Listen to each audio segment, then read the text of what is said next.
one. Hi everybody, it's me, your loving friend Brittany. I'm here with my little pug Abner. He is my mom's dog, but my other dog, Smiley, she's red. She ran away from me because I was telling her genetic history to everyone. So I'm not going to do that this time. Hopefully she'll come back. Anyway, this little fella here, he weighs about 150 pounds.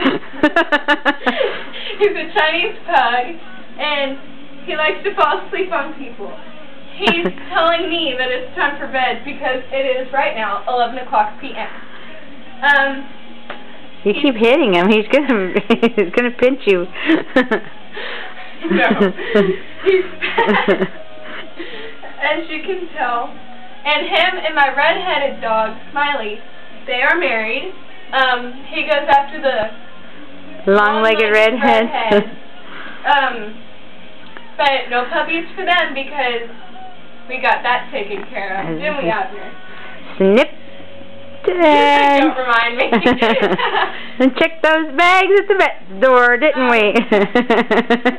He could become a part of the Heaven's Gate cult now, because he doesn't have any. What?